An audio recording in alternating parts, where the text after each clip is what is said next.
ఎమ్మెల్యేలు, rural MLA గారు, మా జుక్కల్ ఎమ్మెల్యే గారు, మా మిగతా ఎమ్మెల్యేలు కామారెడ్డినే అన్న సార్ అన్ని మంజూరీలు ఇచ్చిపోయిండు, ఎల్లారెడ్డి కామారెడ్డి ఎమ్మెల్యేలకే లాభం అవుతుంది, మా సంగతి ఏం లేదని కొంచెం ఆలోచన చేస్తున్నట్టుండ్రు.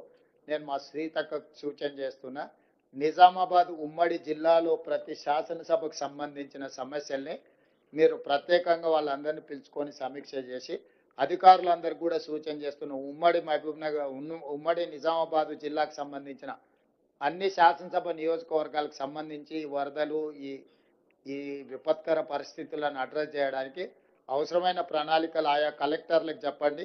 ఎమ్మెల్యేలు కూడా మీ మీ నియోజకవర్గాలలో ఉన్న సమస్యల్ని మీ ఇన్ఛార్జ్ మినిస్టర్ సీతక్క గారి దగ్గరికి తీసుకొని రండి. మీ జిల్లా మొత్తం ఎమ్మెల్యేలతోనే హైదరాబాద్ స్థాయిలో ఒక సమీక్ష సమావేశం పెట్టుకుందాం రాబోయే 10 రోజుల్లో. ఎందుకంటే ఈ లోపు మీ నివేదికలన్నీ కూడా కంపెల్ చేసి అధికారులు ప్రతిపాదనలతో రండి. మీరు మళ్ళీ ఇట్లనే కూర్చొని మనం చర్చించుకుంటే దానికి ఏం పరిష్కారం దొరకదు. ఉమ్మడి అందరినీ నిజామాబాద్ హెడ్ క్వార్టర్ లాగా అన్ని శాసనసభ నియోజకవర్గాలకు సంబంధించిన కలెక్టర్లను అందరిని పిలిచి ఒక రోజంతా సమీక్ష పెట్టుకొని ఆ నియోజకవర్గాలలో మేజర్గా ఏం సమస్యలు ఉన్నాయి, వాటికి ఏం చేయగలమో ఒకసారి మీరు సమీక్ష తీసుకొని ఎంపీలను కూడా పిలుచుకోండి. సురేష్ షెట్కర్ గారిని, అదేవిధంగా నిజామాబాద్ ఎంపీ అరవింద్ గారిని కూడా మీరు ఇన్వైట్ చేయండి. ఈ ఉమ్మడి నిజామాబాద్ జిల్లాకు సంబంధించిన ప్రజాప్రతినిధులు ఎవరెవరైతే ఇందులో పాల్గొన్నారో, పెద్దలు పోచారం శ్రీనివాసరెడ్డి గారు, వీరందరూ మన నియోజకవర్గాలకు సంబంధించిన కీలకమైన సమస్యలు, ముఖ్యంగా ఈ వరదల సమయంలో, ఈ వర్షాల సమయంలో జరిగిన డ్యామేజ్ ఏమేమి రిపేర్లు చేయాలి, ఏమేమి నిధులు మంజూరు చేయాలి, వీటన్నిటికీ సంబంధించి ప్రభుత్వం ఈ ప్రాంతానికి సానుకూలంగా స్పందించి నిధులు వేగంగా విడుదల చేస్తాం. ప్రణాళికబద్ధంగా అంచనాలు తయారు చేయండి. అందాజ మీద చేయడము టెంపరీ కోసం, టెంపరీ అనేది ఫ్లడ్స్ వచ్చినప్పుడు అడ్రస్ చేసేది, మీరు తర్వాత చేసుకునేదంతా కూడా పర్మనెంట్గా. చివరిగా నా సూచన, కేంద్ర ప్రభుత్వం నుంచి ఎంత వస్తే అంత నిధులు రాబట్టుకోవాలి. మీరు అసెస్మెంట్స్ బిల్ రికార్డ్ చేసేటప్పుడు 2 రకాలుగా చేయాల్సి వస్తే ఈ క్లరికల్ జాబ్, ఈ లెబోరియస్ జాబ్ మేము చేయలేమని మొత్తం స్టేట్ గవర్నమెంట్ దాంట్లోనే రికార్డులు చేస్తున్నారు, ముఖ్యంగా పనులు చేసేటప్పుడు.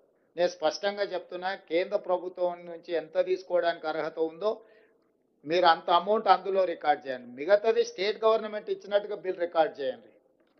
ఇది కొంచెం ఒక ఎక్స్ట్రా అవర్ పనిచేయాలి బిల్ రికార్డ్ చేసేటప్పుడు. మంజూరు చేసేటప్పుడు కూడా మీరు ఆ ఫార్మెట్ తీసుకోండి, బిల్ రికార్డ్ చేసేటప్పుడు కూడా ఆ ఫార్మెట్ తీసుకోండి. ఎందుకంటే మనకు flood relief fund government of India ఏమి ఇచ్చినా ఏ అధికారులు దాన్ని రికార్డ్ చేయలేకపోతున్నారు. ఎందుకు అని అంటే అసలు మన వాళ్ళు ఎవరు అందులో తక్కువ ఉంది కాబట్టి ఇది మా దీంట్లో పారామీటర్స్లో ఫిట్ ఇన్ అవ్వట్లేదని దాన్ని ఇగ్నోర్ చేసేసి మొత్తం రాష్ట్ర ప్రభుత్వం నుంచే బిల్లులు పెట్టాలనే ప్రయత్నం చేస్తున్నారు. ఇక ముందు అట్లా జరగడానికి వీల్లేదు.